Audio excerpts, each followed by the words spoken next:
Imagine waking up one morning in the year 1518 to the sound of frantic footsteps. You step outside and your neighbors are dancing, wildly, uncontrollably, their faces etched with exhaustion, yet they can't stop. What drove an entire town to dance for days until some collapsed, lifeless?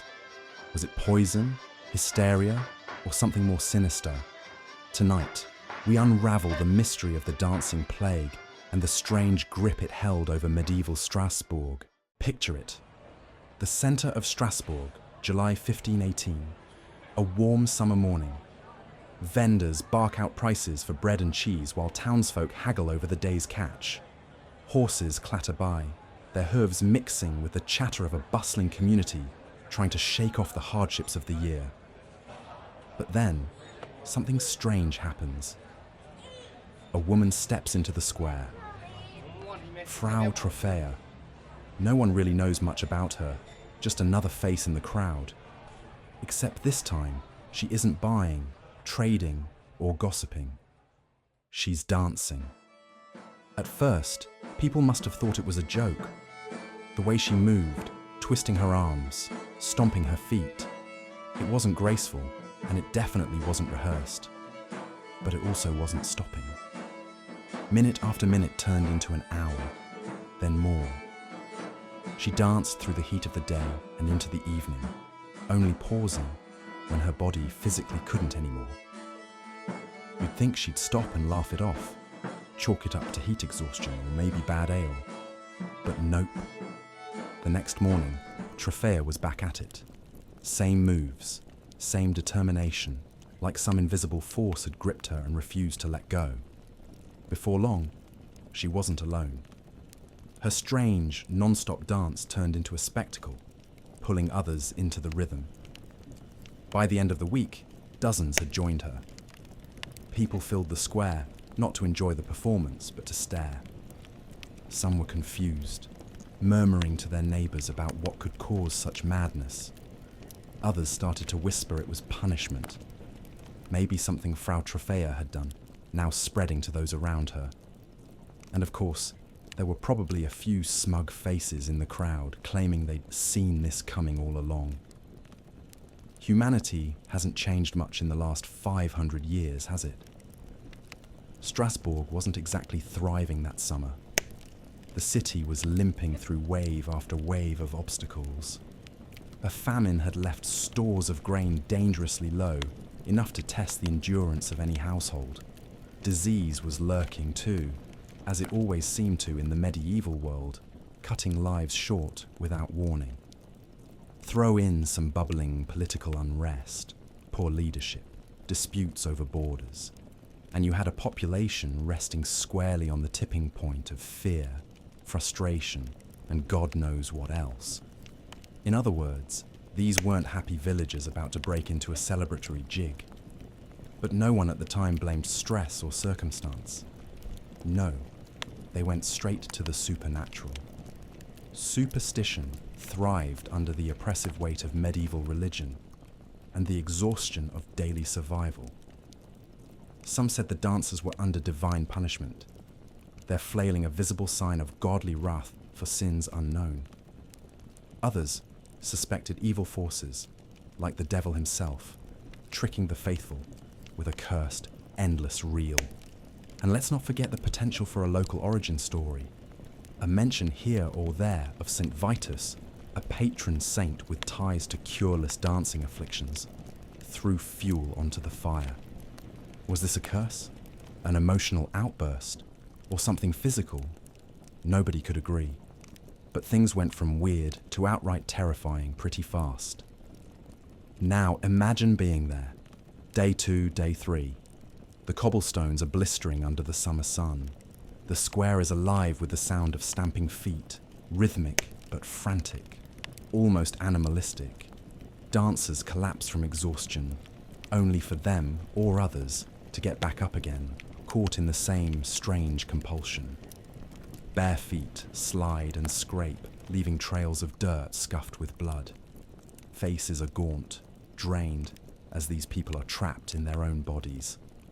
Some scream, not words, but raw, pained sounds.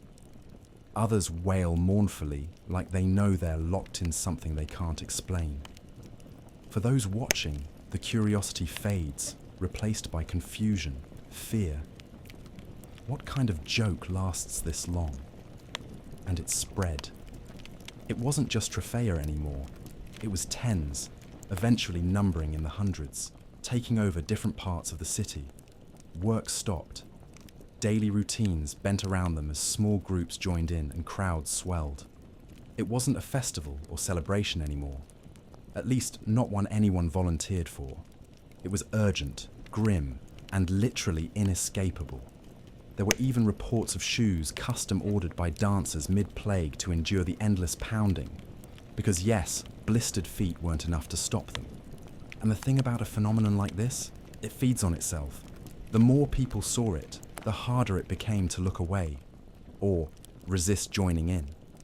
So why didn't someone just stop them? You'd think the townspeople would find some way to break this strange cycle, or try harder to contain it before things spiraled. But again, medieval Europe didn't operate with modern logic. The cultural instinct wasn't to ask about mental health or contaminated food.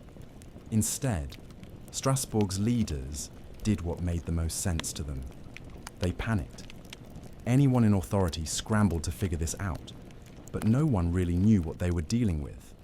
Town magistrates, church leaders, local physicians, they were left chasing shadows. And the longer it dragged on, the clearer it became. This wasn't something that could be written off as a strange, isolated event. It was bigger, stranger, darker. As days turned to weeks, early efforts to explain the situation weren't so much rooted in science as they were seeped in desperate tradition. There are records of people suggesting that the dancers should be left to dance through their curse, trusting that a feverish release might bring the madness to its natural conclusion. You can almost picture the haphazard measures they threw together, a mix of watchful waiting and medieval stubbornness, all while hoping for some divine intervention to show up and make it someone else's problem. Spoiler alert, it didn't. The true terror started sinking in as even passers-by became participants. An ordinary afternoon might shift with no warning. You're at the edge of a crowd when your neighbor stumbles forward, their body swaying before breaking into uncontrolled motion. Within seconds, they've joined the throng. That fear would have been palpable. One moment, you're a helpless witness. The next, you're in it, limbs moving beyond your control. No one was safe. Not children, not workers, not the elderly. It seemed like the epidemic had a mind of its own. Strasbourg's looming question, however, remained. Why? If anything, the swirl of unease among its leaders made it worse. Certain factions pointed fingers at divine judgment, urging immediate public worship and penance.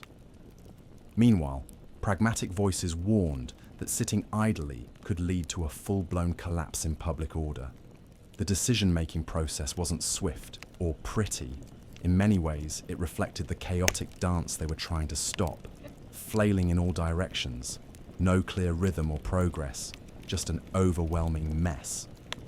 So as the town's authorities scrambled for explanations or solutions, the question shifted from simply, why is this happening, to what can stop this before it consumes us all? That tension, the hovering cloud of uncertainty, while grappling for any sense of control, pushed Strasbourg to its limits.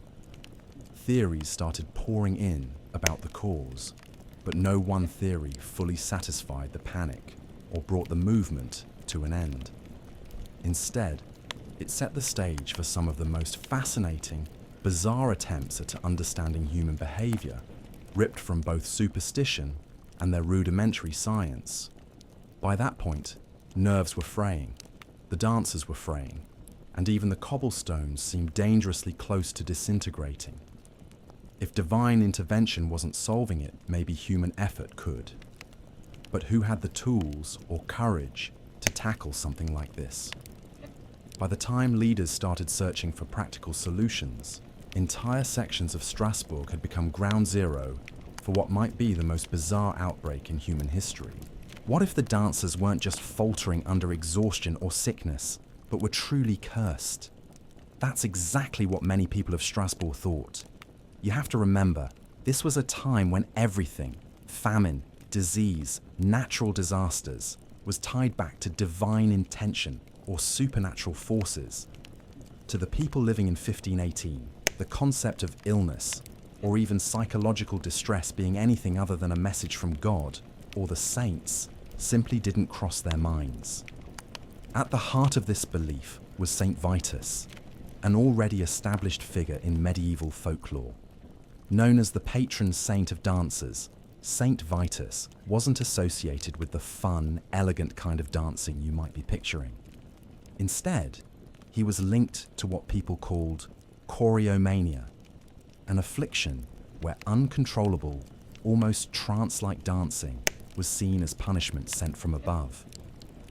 If you had offended the saint or failed to show the required devotion, it was rumored you'd pay for it physically, with your body hijacked and your dignity left behind.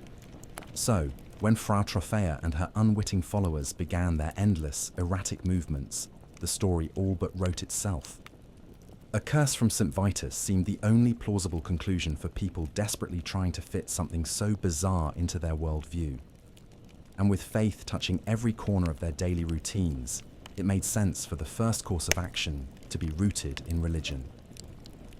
These weren't just unfortunate victims, they were sinners, or at least caught up in divine retribution. And what do you do when the heavens are angry? You turn to the church, but the church wasn't just going to throw up its hands and say, well, that's unfortunate. No, it saw the plague as a challenge. In medieval Europe, the church wasn't simply part of life, it was life. It governed the calendar, laws, and even the way people thought about their own health. Any crisis, whether public or personal, was seen through a religious lens, and this epidemic of dance was no exception. Beyond trying to rescue the afflicted, this would have also been a moment to reinforce the community's dependence on religious authority. After all, who else could go toe-to-toe with the wrath of a saint?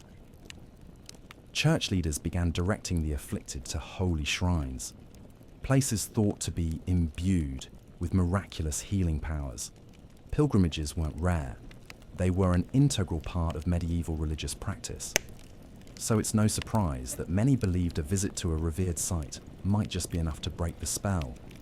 The afflicted were encouraged, or in many cases, outright carried toward these destinations, in the hope that proximity to the divine would stop their uncontrollable movements. Sometimes, entire groups of dancers were marched out of the city to shrines dedicated specifically to St. Vitus. It sounds almost hopeful when you first hear it. A collective effort to save these tortured people, putting faith in something higher. But the reality wasn't so straightforward. The problem was, these pilgrimages sometimes made things worse. Imagine for a moment that you're already heavily fatigued, staggering through days of involuntary, relentless movement. Now you're being escorted on foot, often considerable distances, as the heat beats down on your already overtaxed body. Collapsing wasn't just inevitable, it was practically part of the process. And even worse, there are accounts of new outbreaks beginning along the routes to these shrines. Think about it. If you weren't dancing before, seeing entire crowds moving uncontrollably, accompanied by whispers of curses and divine anger, might push you into the very behavior you'd come to avoid. It was less of a miraculous cure and more of a traveling disaster. Superstition ran high during this era, and it only made things worse. The very idea that the dancers could be cursed amplified an already tense situation. Fear wasn't contained, it was infectious. Imagine walking through the marketplace and seeing these strangely afflicted people. You'd hear rumors, wild, half-formed explanations wrapped in the language of divine anger. Maybe you'd clutch your children tighter, try to avoid their eyes. But superstition has a way of planting seeds. There's evidence to suggest that people, terrified of falling victim themselves, might have joined in unintentionally. It sounds counterintuitive, but the deeply religious culture of the time meant many believed that resisting a curse could somehow backfire. It was better to move along with the afflicted than to stand on the sidelines and invite worse punishment. Fear drove actions just as much, if not more, than logic. Every ritual meant to resolve this strange event added to its chaos. At shrines, clergy performed blessings and held mass, invoking the power of prayer to cure the afflicted. To the onlookers, these moments must have felt tense, even unsettling. You'd watch as priests chanted over bodies slumped from exhaustion, with others still trying to dance before their legs gave out. Imagine the mounting frustration among religious leaders. This was supposed to be their battleground, proof of their authority. But the cures didn't stick. In some cases, the dancing only escalated in intensity after these interventions, as if the act of engaging with the so-called curse brought it to an even sharper crescendo. Of course, the clergy often spun this as a test of faith. Maybe they hadn't prayed hard enough. Maybe Strasbourg had too many unrepentant sinners and needed additional purification. The rituals created an uncanny irony. These practices were meant to provide relief, but the public displays, pilgrimages, masses, processions, fed the spectacle, drawing new crowds and fresh participants. What started as isolated movement in the streets became a slowly expanding phenomenon, carried by word of mouth and replayed almost theatrically at shrines. Instead of stamping out the plague, the church's efforts inadvertently spread its cultural footprint. The sight of trembling bodies at the base of statues, of exhausted dancers collapsing mid-step, must have planted deep, haunting impressions in those who witnessed it. For some, it might have felt like the end times creeping nearer, just one more nail in the coffin of a year already marred by starvation and disease. And yet, despite the church's efforts, the plague continued. It was clear by now that reliance on prayer and pilgrimages wasn't producing the desired results. So questions began to arise, questions murky enough to shake the confidence of even the most devout Strasbourg citizens. What if the problem wasn't just divine? What if something physical or worldly was at play? Theories began bubbling to the surface that suggested there might be more grounded explanations, ones the church couldn't directly control. This is where the tensions began to shift. Medieval Europe wasn't completely devoid of practical thinkers. Throughout cities like Strasbourg, early attempts at a medical understanding began to emerge. Of course, medicine at the time wasn't what you'd expect. There was still a healthy mix of humoral theory and superstition. But the new theories at least entertained the possibility that whatever was afflicting these dancers might not have been about curses or divine wrath. Maybe it wasn't a saint closing his fist around people's souls. Maybe it was something closer to home, something they'd eaten, something in the air, or even something in their own minds. Whatever the explanation, secular reasoning started creeping into the cracks, created by the church's inability to contain the epidemic. And as frightful as the religious interpretations were, these new ideas offered an unsettling kind of hope. They told people their world might be more predictable, but also far more fragile than they'd realized.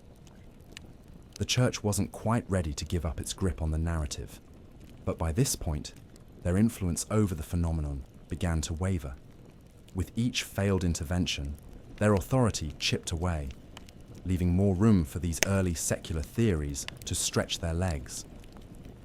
But what exactly did these new explanations offer? And could they provide any better answers or solutions than divine punishment? That's where things get even stranger. Could bread be to blame? It's a strange thought, but in 1518, bread wasn't just something you ate with your meal, it was survival. And if survival depended on bread, you can imagine what could happen when that bread turned against you. Enter ergot, a sneaky little fungus that thrived on rye, the staple grain of medieval Europe. Under the right conditions, warmth, moisture, and poorly stored grain, rye became the perfect host for this mold, and any bread baked from contaminated flour came with an unwanted bonus. Not extra flavor, but ergot alkaloids, which could cause some seriously terrifying symptoms. Hallucinations, convulsions, and muscle spasms were just the beginning. Ergot poisoning could turn your body into its own personal carnival of misery. Medieval folks had a name for the nightmare: St. Anthony's fire. Doesn't exactly sound fun, does it? The name came from the burning pain caused by the toxin, which could constrict blood vessels to the point of gangrene. But not all cases were so severe. In less dire situations, the effects included erratic physical movements, confusion, and visions so vivid they could be mistaken for spiritual experiences. Now imagine an entire community unknowingly consuming this fungal cocktail. You wake up, eat your morning bread like usual, and by mid-afternoon, you're convulsing or seeing things that aren't really there. Not exactly an ideal Tuesday, but this was life in the Middle Ages. The theory that ergot poisoning might have played a role in the dancing plague makes a lot of sense on the surface. The symptoms of ergotism aligned suspiciously well with what was happening in Strasbourg. Muscle spasms, check. Hallucinations, check. A bizarre loss of control over your own body, double check. Add to that the fact that 1518 wasn't exactly a banner year for safe food storage. As one video put it, food preservation doesn't really exist. There's no fridge, no freezer, just salt, smoke, or the hope that winter air keeps things fresh. With grain supplies low after a famine and storage methods primitive at best, it's not hard to believe that moldy rye was slipping into the bread supply. And this wasn't the only time in history ergot showed up to ruin lives. Centuries later, its effects would emerge in one of America's most infamous episodes, the Salem witch trials. In the late 1600s, young women in Salem began exhibiting strange symptoms, fits, seizures, and bizarre behavior that quickly spiraled into a community-wide witch hunt. Some historians believe ergot played a role there too, turning contaminated food into a chemical trigger for community hysteria. The parallels are hard to ignore. In Strasbourg, instead of accusations of witchcraft, the response was to focus on the dancing bodies. But the pattern of symptoms, wild physical movements, confused states, and a ripple effect through the community shares eerie similarities. But let's get one thing straight. Ergot poisoning wasn't a laugh and get over it kind of problem. This stuff debilitates people. It weakens their muscles, causes nausea, and makes every movement agony. Sure, it might explain the hallucinations or spasms, but could it really account for days upon days of frantic dancing? Probably not. The physical toll of sustained dancing, blisters, raw feet, sheer exhaustion, would have been punishing even without ergot in the picture. Throw in the full-body misery that comes with ergotism, and it starts to feel like an unlikely explanation for the endurance the dancers displayed. Instead of keeping people on their feet, ergot poisoning would have likely left them writhing on the ground. And what about the most peculiar part of this phenomenon? The collective, contagious nature of the dancing. Ergot poisoning might explain individual symptoms, but the dancing plague wasn't about isolated cases. This was a group activity where people seemed to fall into rhythm with the chaos happening in their community. Ask yourself, could contaminated bread really synchronize so many people into the same bizarre behavior? Or was something else at play? Something less visible, but equally powerful?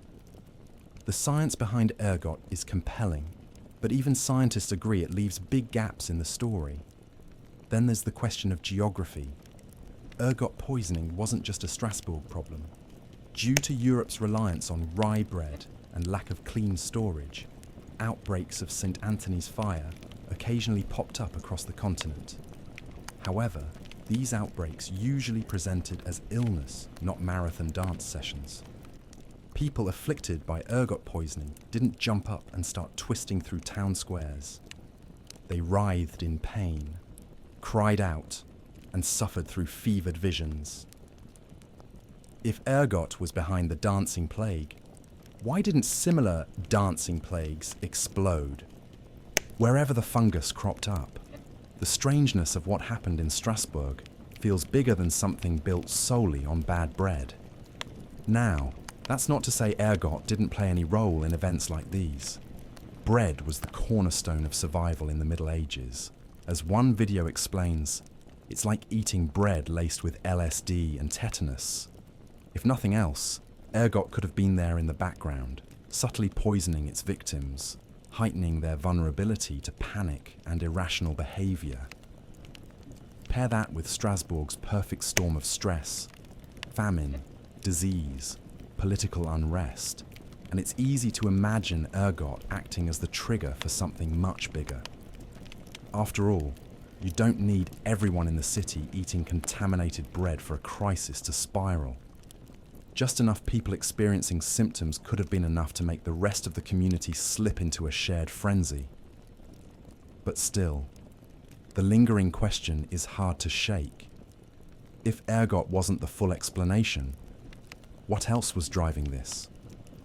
What was powerful enough in 1518 to override reason, fear, and exhaustion on such a massive scale? To piece together the rest of this mystery, you have to look beyond the physical and into the psychological. Medieval Europe wasn't just troubled by bad food storage or poor sanitation.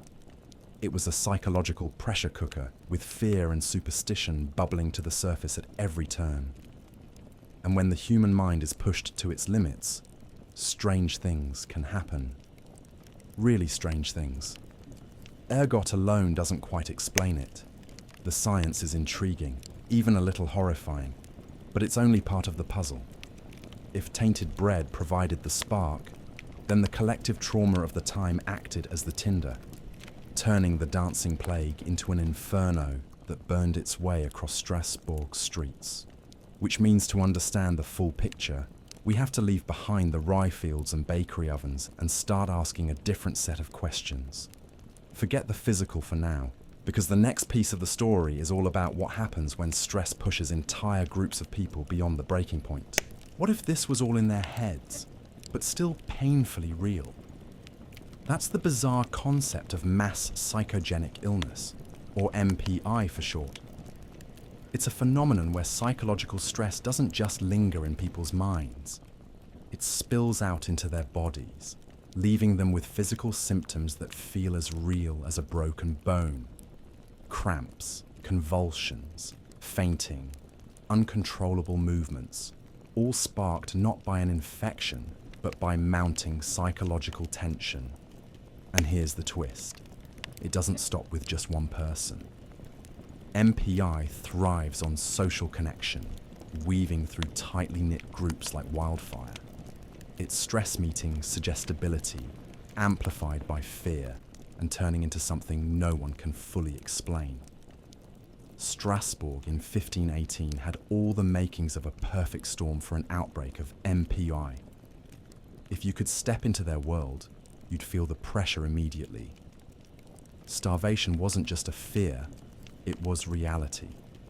A famine had swept through the region, leaving families scrambling to stretch morsels of food into meals.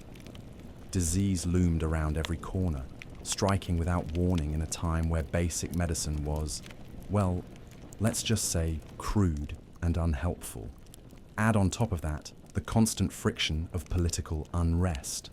Local leaders bickered, citizens carried the weight of their own small rebellions, and the general mood hovered just above despair. In short, people were stressed to their breaking point. Now imagine living in that kind of pressure cooker. You're hungry, sick, and scared, with no way to release all that bottled up anxiety. No therapy, no escape, just the grind of daily survival. It's not hard to see how Strasbourg's psychological health might have cracked. And here's the thing. Once one person broke, the rest followed. That's how MPI works. If someone like Frau Troffea suddenly starts dancing, spurred on by her own stress or trauma, people watching her wouldn't just chalk it up to something random. They'd look for meaning in her actions. Or worse, they'd see themselves in her. That's how fear spreads. Throw in the religious overtones of the time, where curses and divine punishment explained more than science could. And now the dancing isn't just strange, it's ominous. This whole situation isn't even unique to Strasbourg. History is full of moments where communities under extreme pressure cracked in ways that look downright bizarre from where we're sitting now. Take the Salem witch trials, for example. In the late 1600s, a group of young girls in Salem, Massachusetts, started having fits, convulsions, and violent outbursts. They thrashed around, screamed incoherently, claimed to see invisible figures, and became central figures in one of the most infamous outbreaks of mass hysteria in history. Their behavior fed into the hysteria of their deeply religious society, which spiraled into paranoia, accusations of witchcraft, and eventually executions. Sound familiar? Stress, fear, and a tightly knit community on edge. It's the same kind of powder keg that might have driven the dancing plague. Or let's look at a more modern example, the Tanganyika laughter epidemic. This one didn't start with dancing, but with laughter. In 1962, at a small school in Tanzania, a group of students broke into uncontrollable laughter during lessons. It wasn't because the teacher was particularly funny, it just started, out of nowhere. And then it spread, consuming the entire school and forcing it to close.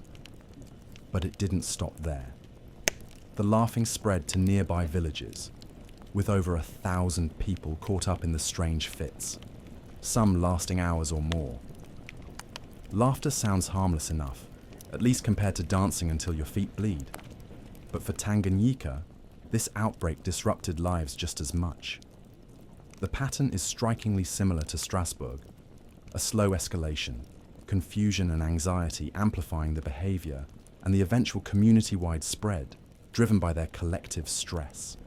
These examples highlight something central to MPI, the incredible, almost terrifying power the brain has over the body. When under enough psychological pressure, your mind can convince your body to do things you wouldn't think possible. But it doesn't stop at just one person. In situations where people are packed tightly together, like a small medieval town or a community school, the effects spiral outward. You see someone twitch, laugh, or dance uncontrollably, and it plants a question in your mind. What if you're next? And sometimes, just seeing it is enough. You feel a twinge, a strange urge, and before you know it, you're caught up in the same thing. Especially in a high-stress environment, where logic comes second to fear. It's not hard to imagine how this dynamic played out in 1518. You're standing in the square watching Frau Troffea's movements. Maybe you scoff at. First, it's a distraction in the middle of an otherwise predictably grim day. But as she keeps going, something shifts.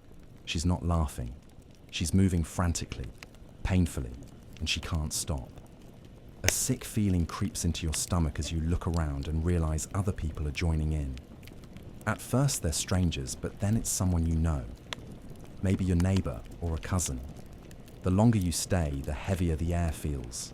The sound of feet pounding the cobblestones fills your ears and suddenly your chest tightens. A part of you wonders if you'll catch whatever this is just by being here. And in a way, you do.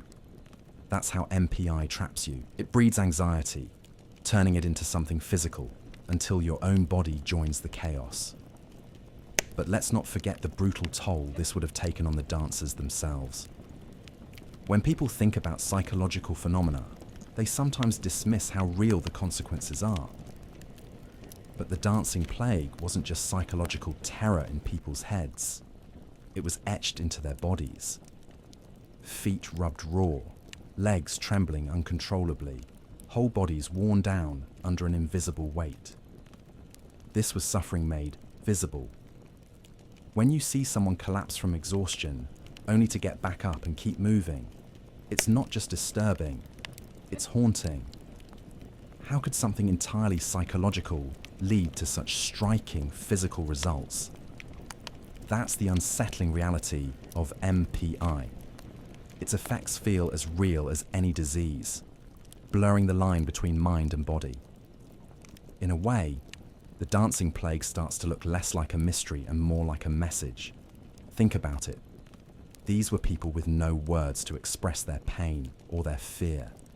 No one to vent to, no solutions to their constant hardships. The famine, the disease, the instability. It was too much. What do you do when your suffering overwhelms you but no one's listening? Maybe you start moving because it feels like your only way to force the world to notice. The 1518 outbreak could have been, in a dark, twisted sense, a cry for help, a collective scream, but through movement instead of words. Strasbourg's streets didn't just turn into a dance floor by coincidence. They became a stage for the community's anguish, amplified by collective trauma and suggestibility. The people weren't just lost in the music, they were lost in themselves. And while medieval leaders scrambled to explain what was happening, they missed a core truth. This wasn't about curses or bad bread. It was about people pushed too far, their bodies breaking down under the weight of their lives. But here's the question: how do you stop that? When the problem isn't a virus you can isolate, or a punishment you can pray away, what comes next? Strasbourg's leaders had no idea what they were dealing with, so naturally, their solutions left a lot to be desired. What kind of measures do you take in the face of an epidemic no one fully understands? That's where things get even weirder. When faced with hundreds of people dancing uncontrollably through the streets, medieval doctors didn't exactly have a modern toolkit of solutions to work with. Theories about bacteria or psychological conditions were centuries away, so everything doctors relied on came from humoral theory. The belief that the human body was ruled by 4 essential fluids: blood, phlegm, yellow bile, and black bile. If these humours were out of balance, well, so were you. When something couldn't be explained, it wasn't because they lacked information. No, it just had to fit neatly into this internal soup of fluids. And that, they believed, was the key to figuring out why entire communities were spinning themselves into oblivion. Let's be clear, medieval medicine wasn't science so much as educated guessing with a touch of superstition. Physicians back then fully committed to their humoral framework. If you were collapsing with fever, too much blood, bleed it out. Feeling sad or anxious, must be black bile, better purge that out too. So when the dancing plague hit, their instincts immediately turned toward what they knew best: rebalancing the body. The spectacle of people flailing about in unending, uncoordinated moves wasn't seen as a mental or social issue. It was a purely physical malfunction of the humours. Maybe it was too much blood overheating the brain. Or maybe it was black bile, the humour tied to melancholy and madness, running rampant in the bloodstream. Whatever the root cause, doctors were convinced they could correct it. First, they turned to bloodletting. This was a staple of medieval medicine where the logic was simple. Too much blood could cause chaos, so letting some of it out would surely do the trick. Picture this: a dancer, their body already screaming for rest, dragged to a physician who then cuts open a vein or applies leeches. Blood pours, fatigue heightens, but the dancing doesn't stop. If anything, this gruesome intervention probably made things worse. The dancers had already been moving for hours, even days, without pause. Imagine adding sudden blood loss to that. But medieval medicine wasn't about comfort or caution. It was more along the lines of, let's really double down until something changes. If bloodletting didn't work, there was always the option of purging the supposed toxins. This method usually involved giving patients laxatives to, well, flush out whatever troublesome humour was wreaking havoc. It sounds unpleasant, because it was. A crowd of exhausted, nearly delirious dancers is bad enough. Now add in people clutching their stomachs, suffering through extreme dehydration, all in an era where clean drinking water wasn't exactly reliable. Yet somehow, these treatments persisted. Why? Because they fit the logic of the time. Cures didn't have to make immediate sense, or even help, as long as they aligned with the reigning medical theories. If those treatments sound harsh, just wait.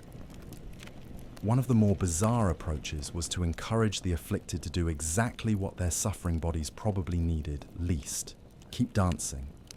Yes, the theory here was that the only way to get rid of the dancing impulse was to let it burn out entirely. The thinking went something like this: if they danced long enough, eventually the mania would exhaust itself, or more accurately, exhaust the person completely. This was where things started to feel like a cruel parody of medieval logic. Local authorities even hired musicians to accompany the dancing, believing that organized rhythms would somehow guide the chaos to a more manageable conclusion. So imagine it: a town square full of people on the brink of collapse, accompanied by live drumming and flutes, all in the belief that eventually everyone would just drop. And they did drop, but not because of the music or the so-called treatments. The dancers fell when their bodies physically couldn't take it anymore. Some died from the relentless strain, collapsing mid-step. Bloodletting didn't stop them. Purging didn't stop them. The forced continuation of their torment didn't stop them. They stopped when their muscles failed, their lungs gave out, or their hearts couldn't handle the load. And yet medieval physicians likely took this as a sign that their methods had worked. After all, the dancing did subside, even if it was only because the patients were too weak to move. Still, the visual aftermath of these treatments must have been horrifying. These weren't small, one-on-one medical interventions. This was an epidemic, with people hauled into homes, temples, and even back alleyways to undergo these harrowing procedures. Some dancers would be seen staggering back to the streets hours or days later, pale and trembling from blood loss or starvation imposed by remedies. Others never returned, their bodies surrendering to the combined toll of a relentless illness and well-meaning but brutal medical practices. If you walked past these scenes, what you'd see would have been as terrifying as it was tragic. Exhausted bodies, blood-streaked hands, agonized faces, and physicians commanding it all with an unsettling confidence that this was the best they could do.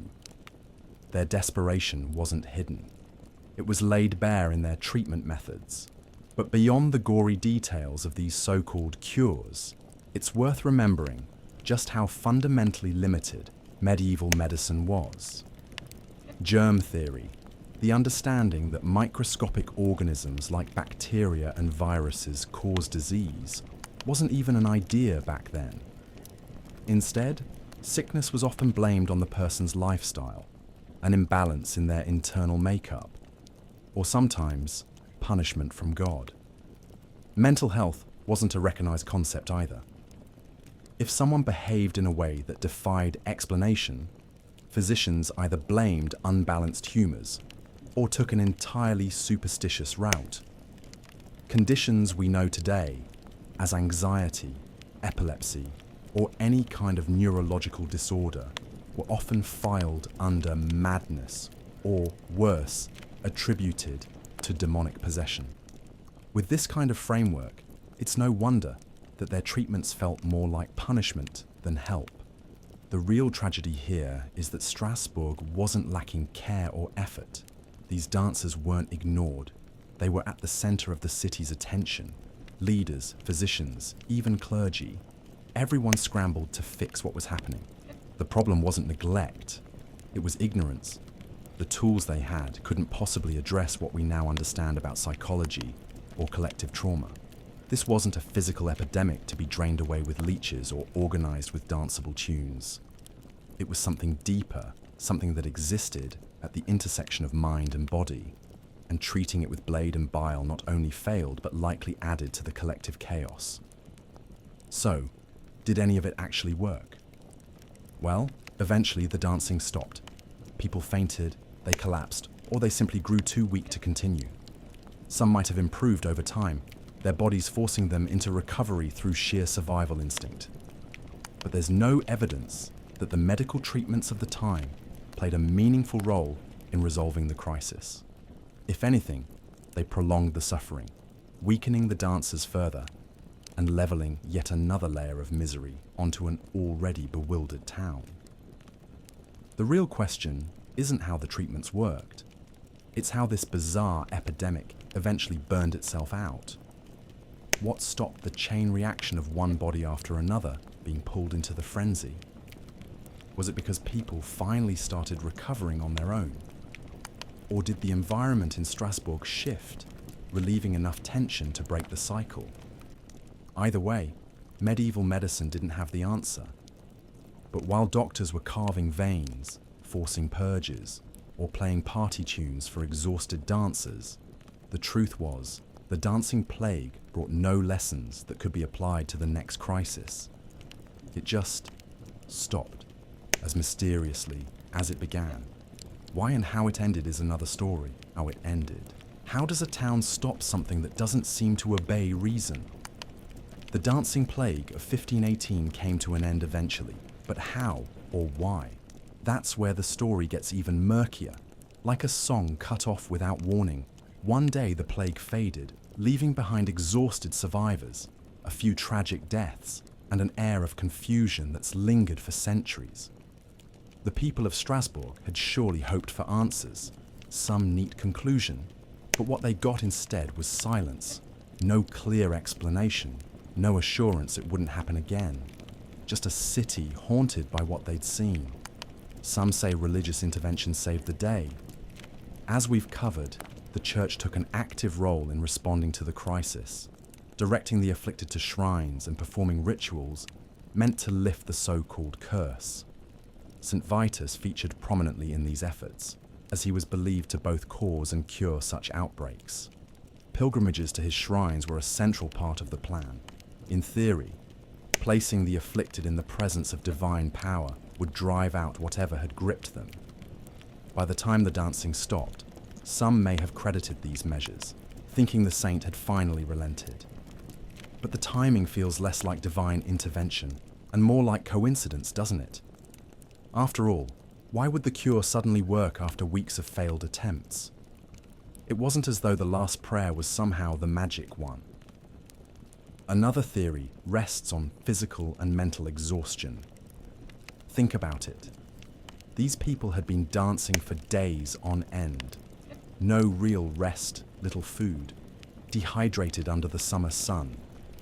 Even the healthiest body can't maintain that kind of activity forever, much less one already weakened by stress, hunger, or illness. Eventually, the human body shuts down. Survivors may have simply collapsed, forcing an end to the madness because their flesh and bones demanded it. But while this sounds like the simplest explanation, it doesn't fully make sense when you remember how collective this was. Why would the dancing stop for everyone, almost in unison? Shouldn't it have fizzled out person by person, varying based on individual limits? And what about those who danced themselves to death? Why wasn't their demise enough to break the spell for the others? Then you have the question of the community itself. Could the plague's end have been tied to a shift in Strasbourg's overall stress? If famine had eased, conflicts wavered, or daily life regained some sense of normalcy, maybe the tension holding this phenomenon together finally released. Collective stress could have driven the dancing in the first place, so in theory, a break in that pressure might undo it. But again, there's no clear evidence of a turning point.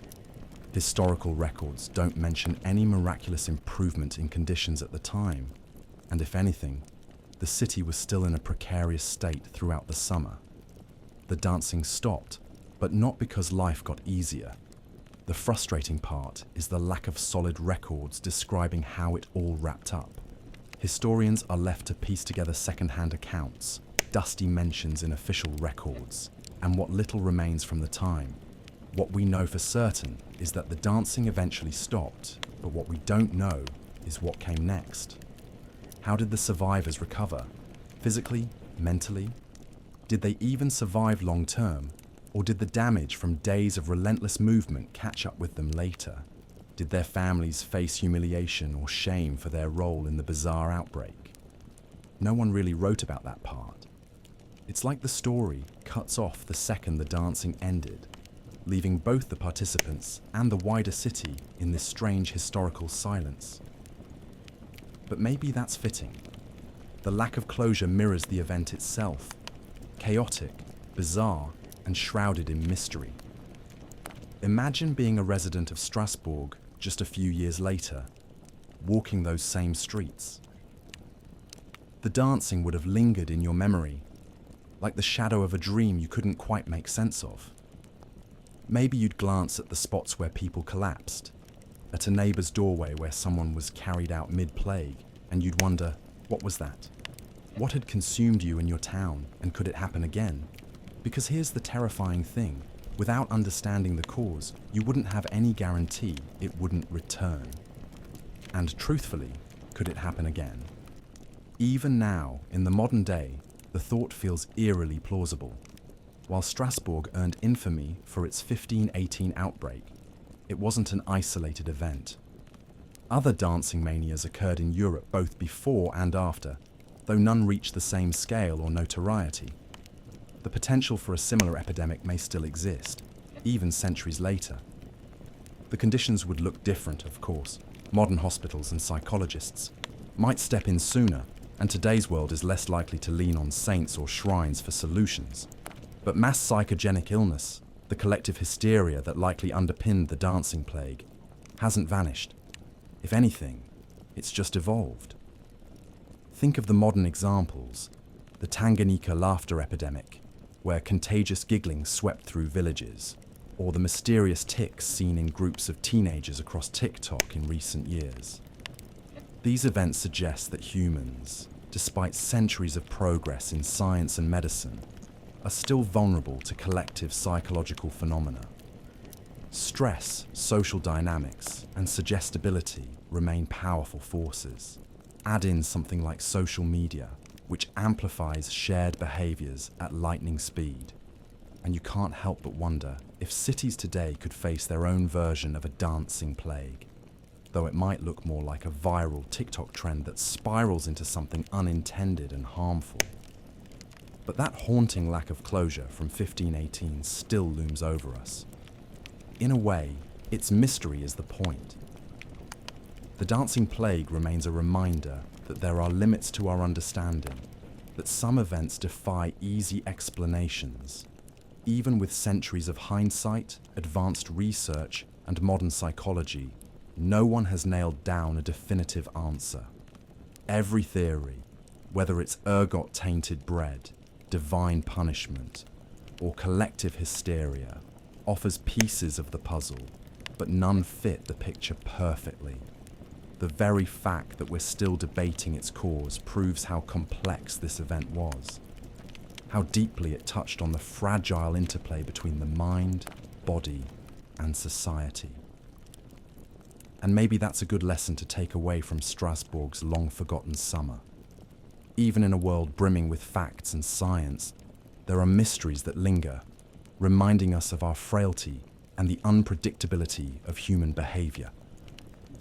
The dancing plague doesn't just live in textbooks or folklore.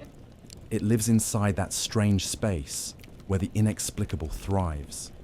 Whether it's a dance, a laugh, or a collective cry disguised as something else, it speaks to the hidden corners of ourselves, where stress, belief, and fear can combine to create something astonishingly strange. So while the dance finally ended in 1518, the questions it left behind never did. Theories were born and shaken loose, ideas piled on top of each other, but still, the memory of it lingers, as sharp and strange now as it must have felt back then. Imagine the people of Strasbourg sitting in the quiet that followed, wondering what they'd just lived through, we're still wondering that same thing. And maybe that's what gives the dancing plague its enduring, eerie power. What if the dancing plague wasn't some weird medieval relic? What if it could happen again? I know, it sounds far-fetched. It's easy to imagine that the plague was something tied to its time. Famine, superstition, the medieval mindset. But modern life isn't immune to strange outbreaks. People may not live under the constant threat of black bile or divine punishment anymore. But the stress, fear, and social pressures, those are still very much a part of everyday life. And now, we have a brand new ingredient in the mix: technology. Social media connects us in ways that would blow the minds of medieval Strasbourg citizens. But as much as it helps us, it can also create the perfect conditions for chaos to spread. If the dancing plague was fueled by collective stress and suggestion back then, can our era avoid a repeat, or are we just waiting for history to rhyme? Here's the thing about mass psychogenic illness. The symptoms are real, but they don't need a bacteria or virus to spread. What they need is people, tension, and a shared experience. And if those sound like rare conditions, well, think again. They're everywhere. The world we live in today pushes people in ways that feel almost medieval, just without the church bells and leeches. Social isolation? Check. Non-stop stress? Absolutely. Constant looming threats, from pandemics to the economy to whatever's trending this week. You get the idea. Studies show that these pressures don't just affect people individually. They ripple outward, creating an environment where communities are more susceptible to shared experiences of anxiety or trauma. And here's where things get interesting, or terrifying, depending on how you look at it. Social media doesn't just add to that stress, it amplifies it. Back in 1518, the people of Strasbourg had word of mouth and the occasional panicked rumour to spread what they thought about the dancing sickness. Now, we've got TikTok, Twitter, Instagram, one viral post, and suddenly millions of people are privy to the same idea. There's no longer a need for someone to physically witness neighbours collapsing in the street to feel the fear. A 30-second video with the right caption could do the trick. And what's worse, the behaviours themselves can go viral too. Think about TikTok-induced tics. A few years ago, doctors started noticing clusters of teenagers displaying strange, uncontrollable vocalizations or jerky movements. Kids who'd never had any history of neurological disorders were now showing symptoms that looked a lot like Tourette's syndrome. It didn't take long to link this surge to TikTok videos, specifically ones documenting people who genuinely lived with tics. Watching those videos over and over, in a time when teenagers were already isolated and overwhelmed by the world around them, seemed to trigger something in their brains. Not because they were faking it or putting on a performance, but because their minds and bodies reacted after being exposed to those patterns. It wasn't much different from how someone in Strasbourg might have suddenly joined the dance after watching others spin across the cobblestones. This isn't just limited to TikTok either. History, and not just the 1500s, has plenty of examples of mass hysteria. The Tanganyika laughter epidemic in 1962, where a school in Tanzania saw laughter spread uncontrollably from student to student until it forced the school to shut down. Or the more recent clown sightings panic. Remember that one? Back in 2016, people across the US and beyond started reporting creepy clown appearances days apart, even in places where no clowns were ever found. The event spread so far that it became a worldwide phenomenon, even though the truth behind these sightings was shaky at best. Fear mixed with the speed of media to create something that escalated before anyone really understood what was happening. Now, imagine what the dancing plague could have looked like if medieval Strasbourg had had smartphones. Residents wouldn't have needed to see the original dancers in person, just a few photos or short videos of those jerky, uncontrollable movements shared around town would have done the trick. That's the scary potential of the digital age. Social media doesn't just spread information, it magnifies emotion. What was once an isolated event now has the potential to become global. Something that might have stayed confined to a single neighborhood in Strasbourg could, in our world, leap through borders, reaching audiences from New York to Tokyo in seconds. But here's where things vary. Unlike the people of 1518, we at least have some tools for understanding these outbreaks. Back then, cities turned to superstition, or sometimes the church, to make sense of things they couldn't explain. The result was often a mishmash of interventions, from bloodletting to pilgrimages, none of which dealt with underlying problems. Today, though, we have psychology and neuroscience to connect the dots between stress, social behavior, and physical symptoms. We know there's science to what happened in Strasbourg. We can analyze how collective trauma from hunger or upheaval made their minds and bodies vulnerable to contagious behavior. But the truth is, even with all this knowledge, we're not immune to these outbreaks, because science can only explain so much. It can't stop it from happening in the first place. A video documenting bizarre behavior can still plant seeds in someone's mind. What if I start doing this? Could this happen to me? That thought alone can spark a reaction. And since our brains are wired for connection, these patterns spread through subconscious mimicry. You see it, some part of you feels it, and suddenly you're closer to sharing the experience than you'd like to admit. Modern conditions also make us more, not less, vulnerable to these phenomena. People today are increasingly isolated, even while technically more connected than ever. Loneliness, stress, and fear are persistent undercurrents of daily life. The pressure to fit in, to succeed, or to keep up with the constant onslaught of news, trends, and opinions doesn't just affect your mood, it influences your health. When a cluster of symptoms or behaviors rises on social media, it meets people already standing on shaky ground. Context changes the form, but the vulnerability itself hasn't gone anywhere since 1518. The unsettling question is, how far could this go? Could it ever get as bad as the dancing plague, you might ask? Maybe not exactly. Modern medicine, mental health awareness, and better communication tools could keep things from spiraling completely out of control. But then again, social media moves faster than any medieval rumor mill. Once something takes hold online, it's nearly impossible to contain. A few erratic symptoms in one part of the world could, theoretically, go global in hours. And in the right emotional climate, it wouldn't take much for a strange trend or behavior to snowball into something far more serious. If anything, the dancing plague teaches us that human behavior is both predictable and deeply mysterious. While we've made strides in understanding mass psychogenic illness, we still struggle with the same question Strasbourg's leaders undoubtedly asked themselves. Why does this happen in the first place?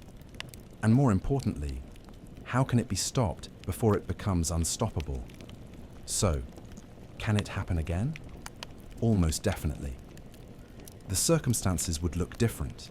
The dancing might come in another form, amplified by likes, shares, and viral trends. But the underlying mechanisms are the same.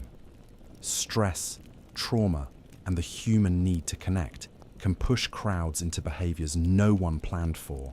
The technology we praise for bringing us together could, ironically, amplify our most irrational impulses, making phenomena like the dancing plague terrifyingly possible on a global scale. And that's the unsettling truth.